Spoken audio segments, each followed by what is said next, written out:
Did you know? In a recent interview with French gaming publication Game Cult, Miyamoto revealed that the pieces of the Triforce in The Legend of Zelda were originally going to be electronic chips, and the game's story would take place in the past and in the future. And because the hero of the game was the link between these two time periods, they named him Link. Although time travel was used in later games, a futuristic setting has never been used. Nintendo focused more on a fantasy setting for the game. This is actually what inspired Link's design. Miyamoto loved Disney and drew inspiration from their portrayal of Peter Pan.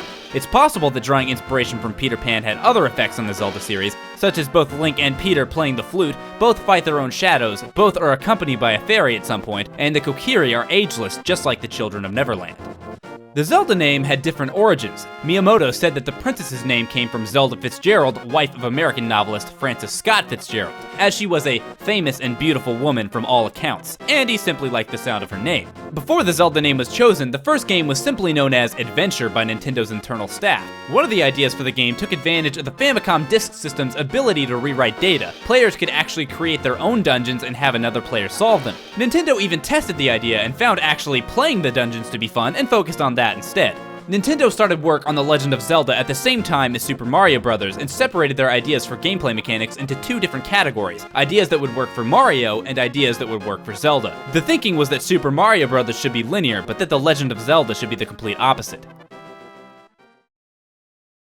There's been a fair amount of controversy in the Zelda series, most of it revolving around religion. The series deals with a lot of religious subject matter, and because Nintendo had policies acting against religious references in video games, many aspects of the games were censored in their Western releases. The most notorious religious censorship in the Zelda series is probably the removal of an Islamic chant from the Fire Temple in Ocarina of Time. The chant was in the original release of the game, but was removed from later versions. The same goes for the original Gerudo symbol, which was visually similar to the star and crescent symbol, often used in the Muslim community. A Link to the Past had several changes from its Japanese counterpart. The game's name was changed because it contained the word gods. When translated, the Japanese title is The Legend of Zelda Triforce of the Gods. The Hylian language was changed because the Japanese version contained Egyptian hieroglyphics, and a tile was redone in the Eastern Palace, presumably because it resembled the Star of David. The Loyal Sage's name was also changed, as he was referred to as a priest in the Japanese version, and the Sanctuary was originally referred to as a church. The original Zelda was also censored. The Book of Magic was originally named Bible, and although this was censored, the cross on the book wasn't removed, nor was the Christian cross on Link's shield. The censorship wasn't all based around religion. The Skull Kids in Ocarina of Time originally had black skin and bold lips. This was another case of a Nintendo character resembling the stereotype blackface. There was similar controversy in the Pokemon series with the Pokemon Jinx. Jinx' design was revised, and it seems Skull Kids was revised around the same time. With the release of Majora's Mask, the Skull Kid character received a beak instead of lips in the Japanese version, and a straw-like face texture in the international release. Majora's Mask and Ocarina of Time share many in-game assets. This was a result of Nintendo reusing the game engine and art style from Ocarina of Time when they developed Majora's Mask. Though it was an efficient way to create a new game, it led to some inconsistencies. When they were creating Romani Ranch in Majora's Mask, they reused the archway from Kakariko Village in Ocarina of Time. And because it's unaltered, when translated from Hylian to Japanese, the sign reads, "Welcome to Kakariko Village." Speaking of Majora's Mask, there's a cryptic nod to it in The Wind Waker. During the Phantom Ganon mini-boss, Ganon shoots energy balls at you, then deflects them back with his sword. The sword he's using is engraved with Hylian text that reads Zubora Gabora, the names of the two blacksmiths from the Snowhead Mountain in Majora's Mask. According to Nintendo, Majora's Mask and Wind Waker are on different branching paths of the Zelda timeline, so this is likely just an Easter egg.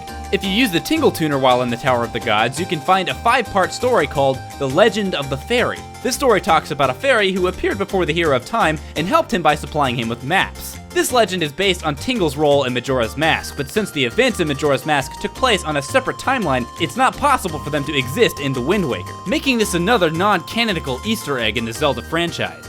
Another interesting bit on Wind Waker is that there's an unused audio file for the water spirit Jaboon. The file makes it sound like Jaboon is wailing in pain.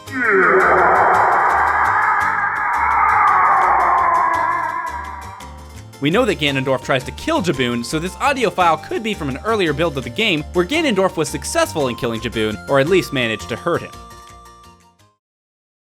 In issue 225 of Nintendo Power, it was revealed in an interview with Nintendo developer Yoshiaki Koizumi that the final boss battle with Ganon in Ocarina of Time was going to be very different. Ganon was originally gigantic. and Link would have to scale his massive body to deal blows similar to how you defeat bosses in Shadow of the Colossus. The idea was scrapped because of issues with the camera, as it could be confusing to the player because it never showed Ganon's entire body. Rendering the colossal Ganon at a steady frame rate would also have proven a strain on the N64's hardware. The concept was eventually reused in another Nintendo game, being the inspiration for the Super Mario Galaxy boss, Megaleg.